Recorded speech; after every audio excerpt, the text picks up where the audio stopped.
Alors, quand on préparait cette émission sur les biographies, exactement au moment où on était en train de préparer l'émission, est arrivé sur mon bureau un livre au titre qui m'a vraiment intriguée. « Biographie autorisée de la mort ». Je me suis dit, tiens, comme ça tombe bien, justement, on parle de biographie. Puis là, j'ai regardé le nom de l'auteur, Sylvain Daoust. Personne que je connaissais. Je me suis rendu compte que c'était un publicitaire de 51 ans. C'est son premier roman.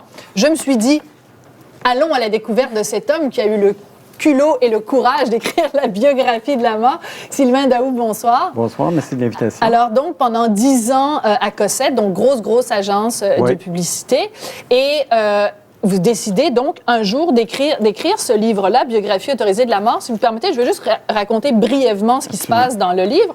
Donc, c'est l'histoire de quelqu'un qui, comme par hasard, est publicitaire comme vous, qui, comme par hasard, a le même âge que vous, 50 ans, qui perd sa job dans une grosse agence de publicité. Qui a le même prénom. Qui a le même prénom. Et le même nom de famille. Et le même nom de famille. Je sais pas pourquoi j'ai fait ça, mais en tout cas. Et qui rencontre la mort, parce que la mort a un problème de relations publiques. Hein? Tout le monde a peur de la mort, personne ne sait qui elle est vraiment. Et donc, la mort décide de demander à ce publicitaire de lui faire une campagne de pub pour mieux la faire connaître. Ça sort d'où, cette idée-là? C'est une idée qui m'a frappé comme ça. Effectivement, j'ai peut-être le même parcours que le personnage principal, c'est-à-dire que j'ai perdu mon emploi aussi après 25 ans dans l'industrie. Alors, il y a eu comme un genre de vide, là, comme un genre de petite crise existentielle. Et comme le personnage est loin un chalet d'un canton de l'Est pour essayer de faire le point puis d'essayer de voir qu'est-ce que je fais avec tout ça. Fait que c'est comme si la mort était comme omniprésente dans ma vie. C'est pas que j'avais le goût de me suicider ou quoi que ce soit, mais ce vide-là, il y avait comme une présence.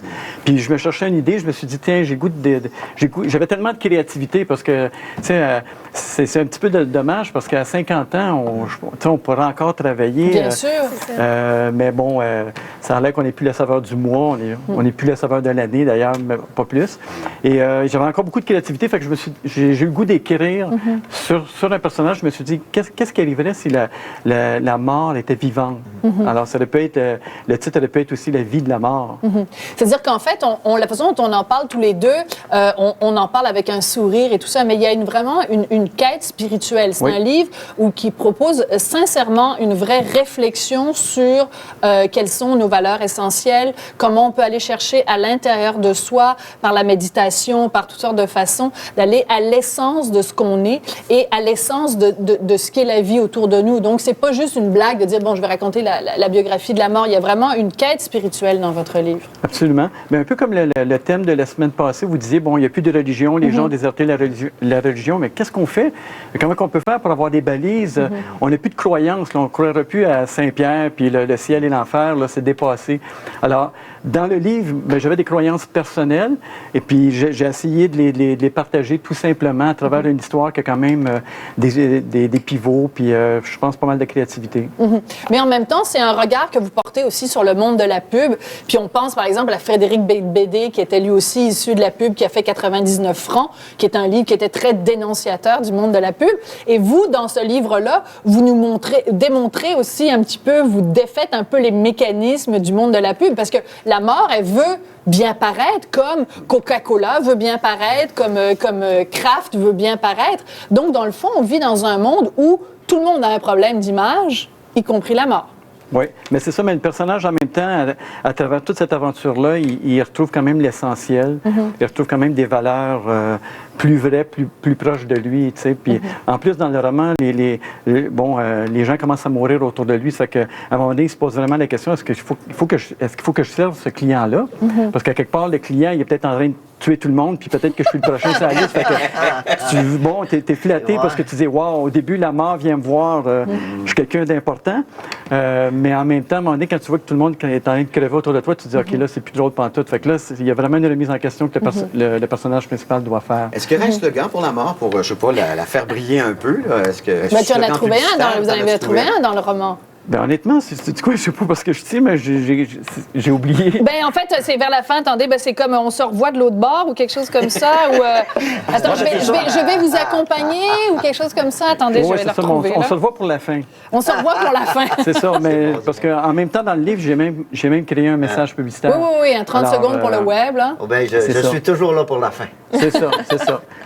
Est-ce que, parce que bon, vous étiez dans le domaine de la pub, qui est un monde où tout va très vite, là vous perdez votre job, et maintenant, avec le recul, est-ce que vous trouvez, parce que manifestement dans votre livre, il y a toutes ces valeurs-là, est-ce que vous trouvez que le monde de la pub est trop superficiel? Quel regard, aujourd'hui, avec le recul, vous portez sur le monde de la publicité? OK. Bien, dans mon roman, on a joué à un moment donné les clichés. Hein, pour qu'une histoire fonctionne, et pour que les gens comprennent quand même assez rapidement. Fait qu'effectivement, mon personnage là-dedans, il est assez superficiel et tout ça. Mais je dois vous avouer que dans le domaine de la pub, les gens sont très spirituels, sont très évolués. Je cherche beaucoup. Sérieusement, ils sont pas superficiels. Ils sont souvent poussés. Il faut trouver l'équilibre, en fait. Oui, mais ils sont quand même des gens qui veulent divertir, ils veulent informer les gens, ils veulent les surprendre. C'est des gens ils veulent surtout nous vendre du yogourt et de la lessive. Là. Oui, parce que c'est comme ça qu'on gagne notre vie. Comme j'ai vendu de la bière, puis j'ai vendu toutes sortes de produits,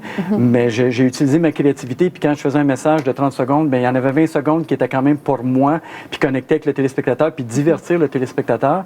Puis l'autre 10 secondes, bien, je le donnais à mon annonceur, puis on essayait de vendre des produits. Mais ma conclusion personnelle n'est pas tout à fait pareille comme celle du livre. C'est-à-dire que moi, je continue à penser que dans cette industrie-là, il y a vraiment de très, très bonnes personnes. Puis j'ai de très grands amis.